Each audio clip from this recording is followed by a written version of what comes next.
sterile antibiotic solution. The amniotic membrane is separated from the underlying chorion and then spread on nitrocellulose filter paper, stromal side down, and cut into appropriate sized pieces. The tissue can be cryopreserved, freeze-dried, or air-dried. Tissue obtained from eye banks is usually fresh frozen amnion. Commercially available cryopreserved products are available, and we'll mention some of them. Recently, there's also been several commercial products that become available where the amniotic membrane is dehydrated, such as AMNIOTEC, which will be the focus of today's talk. So a bit about the amniotic sutureless amniotic dehydrated amnion and how it's manufactured. It uses a patented processing technology, maintaining a continuous intact epithelium, basement membrane, compact and fibroblast layers of the amniotic tissue. This process has also been reported to maintain the presence of cytokines and growth factors with particularly high quantities of EGF, PDGF, TGF, and TIMPs 1 and 2. The AMNIOTEC has several key features which give it advantages over other products available on the market. Unlike the Procara, it does not require a fixation ring. When applied to a dry surface, it sticks adequately to the cornea and then is kept in place with readily available standard bandage contact lenses, which makes it feasible to perform in office. Unlike cryopreserved tissue, can be stored at room temperature for months or even years without worrying about it getting lost or destroyed or deteriorating in quality. It's very thin, approximately 40 to 60 microns, and is semi-transparent, as demonstrated in the photo on the right. It doesn't require any sutures. It can be performed in office with the patient sitting in an office chair bent slightly backwards. ISP Surgical or AMNIOTEC has a wide range of products, each of them serving different purposes. I personally have more advantage with the 9mm diameter tissue, but also the 12mm diameter tissue can be used if you have a wider surface which you'd like to cover.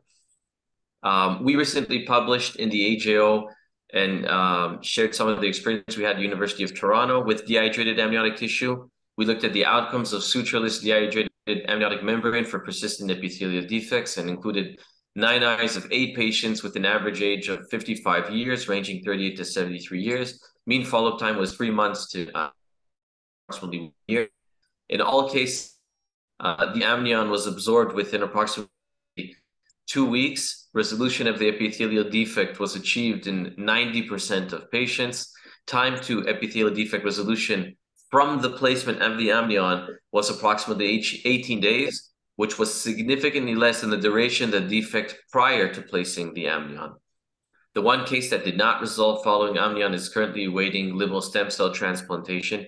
And in general, the visual acuities of these patients all improved from approximately 20 over 174 Snellen to 20 over 47 Snellen, which is to be expected if you're able to close their epithelial defect.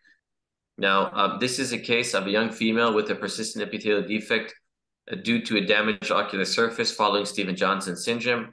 Her ocular surface is meticulously dried. The amnion is carefully removed from the packaging and placed onto her dried cornea. It's really easy to place it. You can just use a straight forceps or a curved forceps and you just kind of flatten it on. We'll have another few videos demonstrating it in the rest of the talk. Once we've dried the bandage contact lens as well, it's really important to dry that bandage contact lens. We place it on top of the amnion and case is finished. So this is an example of a patient with a persistent epithelial defect in their PKP graft. He failed treatment with a bandage contact lens and tarsorrhaphy and was offered a dehydrated amnion. We carefully removed the packaging with a non-tooth forceps. This patient's double bolstered tarsorrhaphy is spread open. His ocular surface is dried meticulously with a Wexel, and then the amnion is quickly placed and flattened before it folds on itself. Easier to do this if you have 2 tools that you're using, either a forceps or a cotton swab. You can also use that as well. You want to place it before it folds on itself. Otherwise, it's harder to get it back open. Also, dry the bandage contact lens before placing it on the ocular surface. And that way, the amnion is secured in place. After that, we simply tightened the double bolstered tarsorrhaphy back over the amnion and the bandage contact lens. Now, this is another case of a patient with limbal stem cell deficiency and Salzmann nodules seeking comfort. we offered to perform a superficial keratectomy and place the amnion on top of that with the main goal of improving comfort. Obviously, it wouldn't solve the underlying limbal stem cell deficiency. The goal here was to remove all of her lesions with a superficial keratectomy. Since she does have limbal stem cell deficiency, the healing time would be excessively long, and we were hoping to shorten the healing time and increase comfort after the painful procedure by placing the amnion. You can see we're removing all the scar tissue around the limbus as well. And once we meticulously dry all the heme and dry the ocular surface so that it's not wet, we can then remove the dehydrated amnion from its packaging. And you'll see that as we go near the ocular surface, it's going to tend to kind of fold upon itself. And so you kind of have to move quickly and spread it over the ocular surface before it does that. So you see now we're nearing the ocular surface. We dry again, and it just smells the humidity, and this tissue tends to fold on itself. So you kind of want to spread it out using two instruments. I find that two curved forceps are the most comfortable actually. And then once that's done, it's spread and it sticks and adheres to the cornea very firmly. Dry the bandage contact lens with Wexels as well, and then place it on top so that it adheres and doesn't fold upon itself. So this is actually 2 weeks after treatment. No epithelial defect, much smoother optical surface, eye is much quieter. She was also on maximal ocular surface optimization routine, and the amnion has completely absorbed and she's feeling much better. This actually held out for there in the fellowship. Here's a case of a patient with exposure keratopathy and progressive melting of his inferior cornea. They had approximately 10% left of their corneal thickness in the center of the epithelial defect, which you can appreciate right there. And we consider them to basically be an impending perforation. We offered to glue them, but they were not keen on the idea that this may actually worsen their vision, and with the thought of having glue in their eye for an extended period of time. So we discussed with them the option of combining an amnion together with a tarsorrhaphy, and here's the video. So in this case, we started by pre-suturing the tarsorrhaphy, and we did this to avoid having heme on the amnion and manipulation of the ocular area while the amnion was freshly placed on the eye. And after marking the boundaries of our tarsorrhaphy, we passed the suture on one side and then on the other, and then we dry the ocular surface. And we did elect to debride a bit of the surrounding epithelial ridge to aid in reepithelialization. Now, again, you'll see that when going with the amnion near the ocular surface, it's going to begin to curl. So you want to quickly spread it out and flatten with your forceps. And after we flattened it out and everything seems dry enough, we can grab our bandage contact lens, dry that as well meticulously, place that over the amnion, which is already adhering to the cornea. And what's pretty neat is we already have our pre-placed tarsorrhaphy, so speculum out, and then we can suture our bolstered tarsorrhaphy.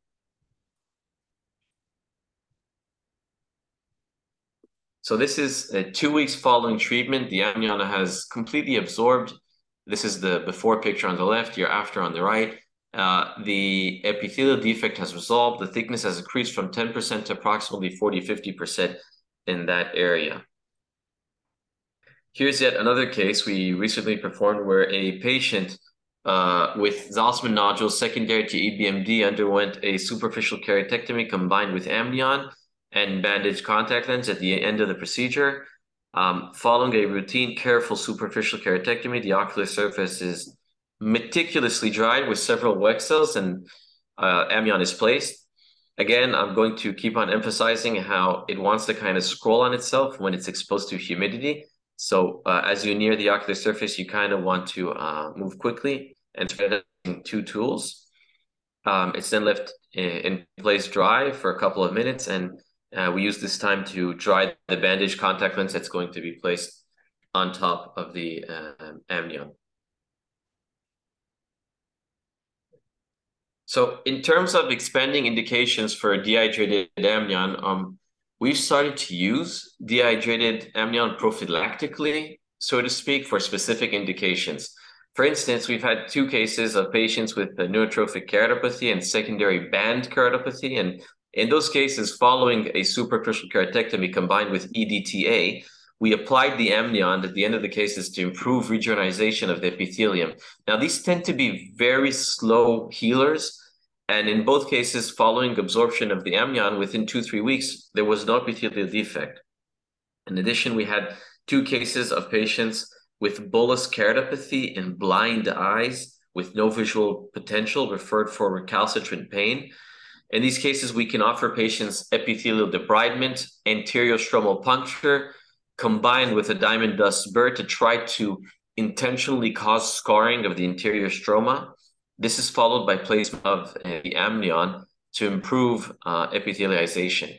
In 2 cases, we had complete resolution of symptoms, and a third, we had persistent peripheral edema, which led to discomfort. Probably I could have applied a little bit more anterior stromal puncture in the peripheral areas of the cornea.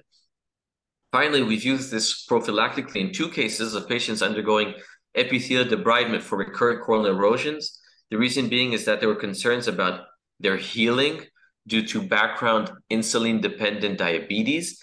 In both cases, resolution of the epithelial defect was identified after the AMNION absorbed. Now, this is a nice take-home slide regarding all possible modalities when it comes to ocular surface optimization. And this, of course, includes our lubricants, which are preferably non-preserved, our steroids, tacrolimus.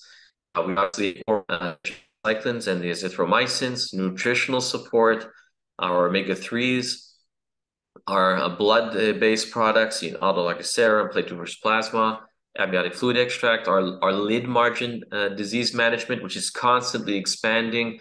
It started off with just warm compresses and lid massages, and today dry eye centers, almost all of them unanimously have lipid flow and IPL and or iLux or MyBo Thermoflow, the alternatives. Our adjunct procedures obviously include punctal occlusion, modifying of the environment, scleral contact lens for end-stage meibomian gland dysfunction. And I do believe that now amniotic membrane, specifically the dehydrated version, which is easy to place in office, is having a growing and expanding indications in treating dry eye, which is recalcitrant and resistant to the other forms of therapy, which are listed on this slide and in this summary. So a few take-home points.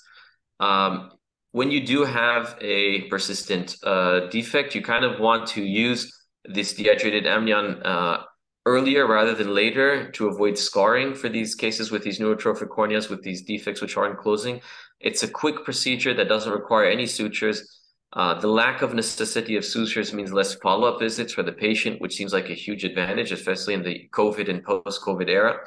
There is faster return to vision compared to a tarsorrhaphy or an amniotic membrane or a fresh amnion from the eye bank. A few tips. I do recommend taping the patient's mask if they're wearing a mask, and because the humidity from their breath will cause it to kind of curl upon itself, and meticulously drying the corneal surface and the bandaged contact lens to avoid the disc curling on itself before and after you've placed it on the ocular surface. And again, thank you very much for having me over and for tuning in, and hopefully you've enjoyed this talk a little bit about dehydrated amnion grafts and indications and pros for success. Thank you very much. Happy to answer any questions. Thank you, Dr. Mimouni. What an interesting talk. Does anybody have any questions for Dr. Mimouni? I have a question though. Yes. For those with stromal defects, especially those that are very, very deep, have you ever tried putting more than one layer? Yes, actually I have. I think that's actually an excellent therapeutic option. I mean, obviously, if it's going to be an impending perforation with, with a descemetocele, then I'd feel more comfortable having something a little bit more rigid or gluing them even, or going towards a tectonic PKP.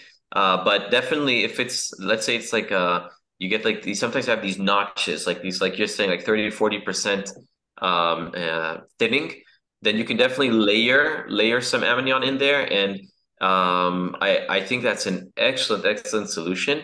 You could probably even combine, like perhaps you could take a fresh amnion from the eye bank just to kind of fill the gap, and then on top of that, and then dry, and then place on top of that a wider a dehydrated amnion, and on top of that bandaged contact lens, and you might be able to even get away without any sutures.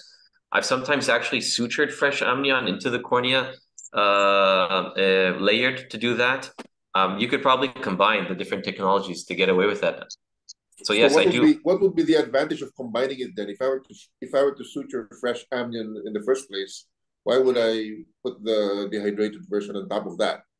So I'm trying to avoid sutures. So I think that if you obviously if you're going to suture, then there is no advantage in using the dehydrated amnion, but you could probably get away with it if you put the layered in just to fill the gap, the layered fresh amnion, and then on top of that you could put the dehydrated amnion because it's a bit wider and it doesn't need any sutures and it could seal everything in, and then on top of that place a bandaged contact lens and probably combine all of that with a tarsorrhaphy in the end.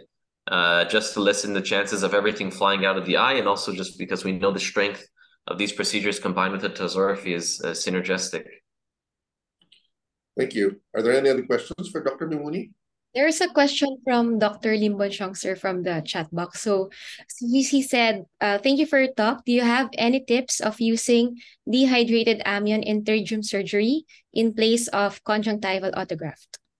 Yeah, so I think that's an excellent question. You want to make sure first of all that whatever gap. So I'll take a step back. When doing the pterygium surgery to begin with, I kind of seen that sometimes there's rookie mistakes where surgeons are just excising a lot of conjunctival tissue. Now, the most important step is the tenonectomy. It's not the conjunctiva, right? You actually want to preserve as much conjunctiva as you can. And so a rookie mistake is just like cutting all of that, excising all of that, and then you end up with this huge gap of like 7, 8, 9 millimeters sometimes of tissue, which is pretty hard to complete with a conjunctival autograft or to seal with a conjunctival autograft. So if you actually try to preserve as much conjunctiva as possible and just focus on a tenonectomy by separating the tenon from the conjunctiva, by using just a tooth forceps, going under all that tissue, grabbing the tenon out, pulling it out, and then separating the overlying conj, then you can excise the tenon while preserving conjunctiva, and you have a much smaller gap. Now, if you have a small gap, then you are left with two options. You can definitely either use a conjunctival autograft or use a dehydrated amnion or a fresh amnion, whatever you have available. Now, the advantage of the dehydrated amnion over the fresh amnion is that it's thinner, so it'll kind of blend in with the rest of the tissue much faster. Whereas a fresh amnion is thicker and it can take over a month until it kind of absorbs or blends in with the surrounding tissue. Again, also when combining with the pterygium, you want to dry all the heme, all the blood. You don't want a bloody mess when you're placing the dehydrated amnion over your defect. And I always advise for all my pterygiums to place a bandaged contact lens in the end. I do find that this is much more comforting for the patient than if they have this huge erosion now or epithelial defect, and it also I find it gives a nicer cosmetic effect. It serves as a bit of a barrier during those few days where everything is kind of healing. So yeah, avoid a huge defect to begin with by sparing conjunctiva. Make sure everything is really dry before you place the graft. So, Dr. Mimouni, do you suture it or use a glue, or you just tuck it under the conjunctiva? So I glue and tuck. If I find that gluing is always is much more comfortable for the patient. When you suture, you've got two options. You can either use an absorbable vicryl or which will absorb, but then it's pro-inflammatory, right? So you have more chances of the pterygium recurring. Or you could use nylon, but then you'll have to remove that later, and that may be a bit uncomfortable for the patient as well. So I do prefer glue. You do have a 1 to 5% chance of it dehiscing, so you should follow up on those patients a few days later. I do like tucking under the conjunctiva. I use a muscle hook, actually. I find it very comfortable. to tuck under the conjunctiva using a muscle hook, whether I'm using a dehydrated amnion or a conjunctival autograft. So how about in instances of chemical injury? So now here in the Philippines, I think we don't have, right, sir, the fresh amnion from the hospital that we usually get. So is it a good option for chemical injury patients as well? Yes, that's an excellent question. Unfortunately, in Israel, we're cursed with a lot of chemical injuries as well. And I'll say this. So this is actually where the advantage of a fresh, frozen eye bank amnion comes in, where it's actually thicker is a little bit better. Because if you ever, I don't know if you've ever placed a lot of these amnions on these really inflamed and hot eyes, they melt away very quickly. Like if I have a quiet eye and I suture a fresh amnion, it'll stay there for a month until it absorbs easily. Whereas if I place it on these chemical injured eyes, it might even like evaporate in 3 days. Like 3 days later, it's not even there anymore in these really hot eyes. So that's actually where thick is better. But obviously, if you don't have that option, then any amnion tissue is going to be amazing for these patients. We actually had a few cases in Toronto where we placed a fresh frozen amnion, and then a couple of weeks later, when that already absorbed, we then placed a dehydrated amnion a couple of times after to help the erosion close. So you could definitely use that. I would use the wider versions. I showed you the array of options that ISP Surgical has. So I would take the thickest and widest tissue you can possibly find and use that for those cases, bearing in mind that you may have to replace that a week later, or even a few times. You may have to do that 3 or 4 times during the healing time of this patient. But I am definitely pro amnion for these patients. Thank you very much. Of course. Any more questions? If there are no questions, thank you very much for your time, Dr. Mimouni. Can I ask just a question? one last question? Yeah. Hi, Reginald. How are you? I'm good. How are you? Good. Good. So, excellent talk, Dr. Mimouni. I'd just like to ask if in your case series, did all of those amnion become transparent, after they get absorbed, or do they leave like a little bit of, haze? That is a fantastic question. So, like we mentioned earlier, when you're taking amnion, whether it's a fresh frozen one or whether it is a commercially available one, you're going to have what's called like the stromal side and epithelial side, right? So when you read the classic textbooks, they explain the advantages and disadvantages of when to place it stromal side up and when to place it epithelial side up. So we had one case or 2 cases actually where there was this like persistent haze where we placed the amnion. You could literally see the disc still there, and in both cases, when reviewing the surgical video, we found that they had placed it with the stromal side.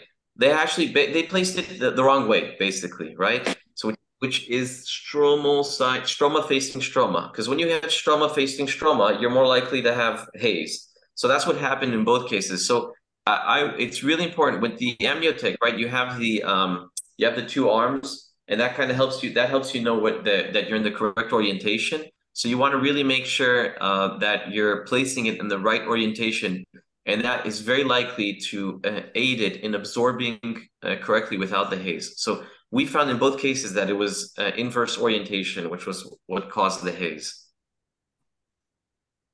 Thank you. Yeah, Yeah, you're welcome. There's a question from Dr. De La Cruz. So when you tack the amnion, how big is your amnion size as compared to the defect? So I like to have it, I would probably say 0.5 millimeter to, 0.5 millimeter, more or less, a little bit larger than the defect so that you can tuck it very nicely that way. Yep. I also take like 0.5 millimeter away from the limbus. I don't want to overlap with the limbus. I find that gives a nicer cosmetic outcome. But you definitely don't want any gaps between your amnion and the surrounding conch. That you don't want. That you might end up with just having necrotic tissue. So basically, doctor, after you put on the glue, so dry it up, put on the glue, and then put on the dehydrated amnion, and you Yeah, top and that. you don't want a lot of glue. Like you barely need any glue. Just place the minimal amount of glue, or else you're gonna have a huge mess there. And then you tack it on, and then use the muscle hook to tuck it under the conjunctiva, and then you can kind of take the conjunctiva, pull it a little bit towards over the graft as well, and then it'll kind of stick very nicely all together. But you want to avoid like a bloody mess when you're doing that as well, or else it won't stick well. And you want to really be careful when you remove the drape at the end, because sometimes the fibrin glue can kind of adhere to everything else, and then it gets stuck on your drape, and then you remove the drape, and you end up removing all that hard work for nothing as well while you're at it. Also the speculum. Yeah, be very careful when removing all that. Yes. Right. I have a great. Yeah, sometimes I've actually had cases where I've given where I've had these nasty especially young guys, which tend to have blepharospasms. You can give them like a little Van Lint, and then they won't squeeze as hard, and that way when you remove the speculum, Van Lint, they barely feel it, right? So give them a small Van Lint, they won't squeeze as hard, easy to remove the speculum, easy to remove the drape. Right. So another question by Dr. De La Cruz. Do you place a bandage contact lens to support the edge on the limbal? Always. I always place a bandage contact lens, always. I find that it's way more comfortable for the patient. For my worst enemy, I would not wish a huge corneal erosion with no bandage contact lens. So of course, for my patients, I wouldn't wish that as well. So I would definitely always, when I do a PRK, I place a bandage contact lens. When I do epithelium off cross-linking, I place a bandage contact lens. So to me, it just makes sense when you're doing pterygium in these patients which have a sick ocular surface to begin with, and it takes them way longer to close the epithelium. And even when it does close, it's kind of irregular. Why not put a bandage contact lens? Obviously, I do warn them not to wash their face, not to rinse their face. We don't want any fresh water in there. With a foreign tissue with a bandage contact lens in the eye, and I do give prophylactic antibiotics either way to prevent infection. But yeah, I definitely would place a bandage contact lens. Yeah. So for recurrent erosion, corneal erosion, do you find it also helpful? That is a good question. I would divide it into two. So if are we talking about combining this with the procedure, or just amnion on itself? Just maybe like a little debridement and then okay. puncture. That's a great question. So I don't know that just placing the amnion on itself would do anything, because the underlying issue is that you have the loose epithelium, right? And the class.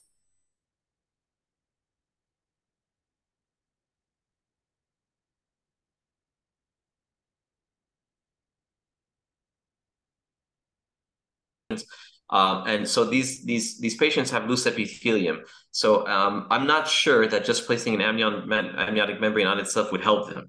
So what we're trying to do in all the procedures we do is we're trying to strengthen the bond that the epithelium has to the underlying tissue. So there are a few ways to go about this. You could either perform what's called a PTK, a phototherapeutic keratectomy, right?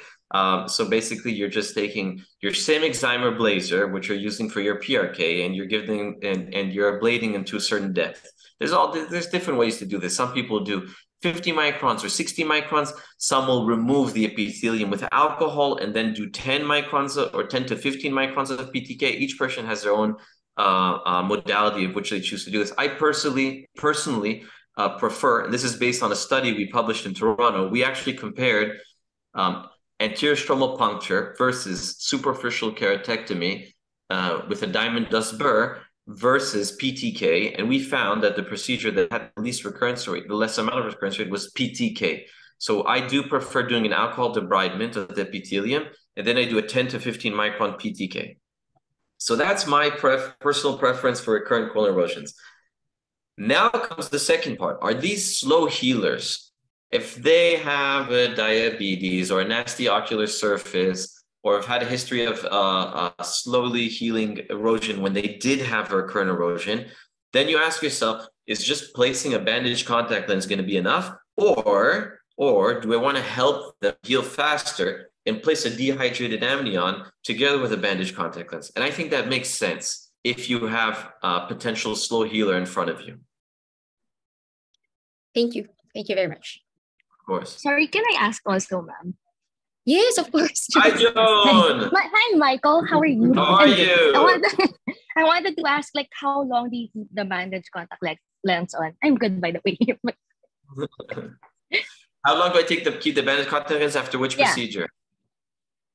Well, for example, after your PT case, and also after your pterygium, does it depend on, do you wait for the onion to be absorbed? So that's a great question. So if I'm doing just a regular PRK in a normal young patient, then I just advocate just taking at the 1 week visit, taking it off, and if they don't have an erosion, then they don't have to place it back on.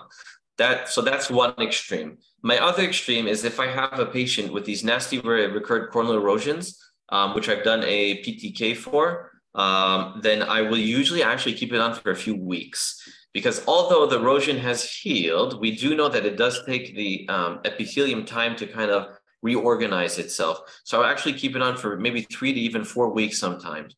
Because sometimes you can kind of cheat and look through the bandage contact lens to see how the epithelium is doing, right? You don't always have to take it off to kind of figure out what's going on. So I kind of cheat, and if the epithelium looks like pretty healthy already and don't get all these nasty white spots or weird opacities or weird whatever, then I'll already try to take it off at 3 weeks. If not, I'll take it off at 4. Now about the amnion, you want to keep the bandage, if you're placing a dehydrated amnion, you're always going to place the bandage contact lens on top of that.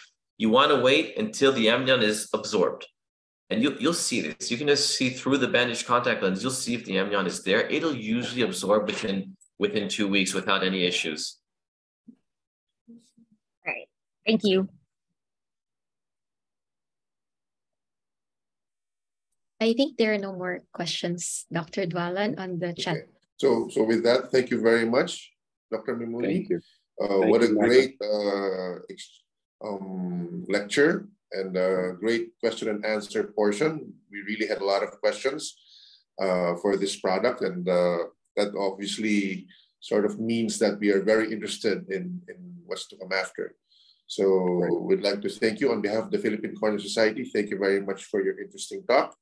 And we hope to have you speak to us again sometime in the future, I hope, if it's possible. And with that, thank you. I would love that. I mean, I'm the chairman of the Israeli Cornea Society.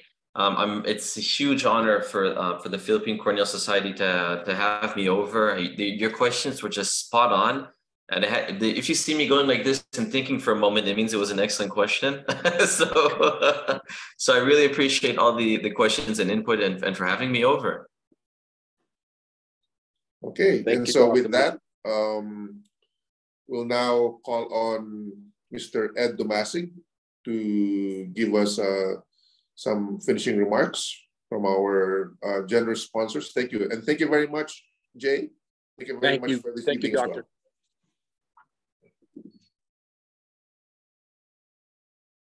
So is Mr. Dumasig in? I don't think he's here.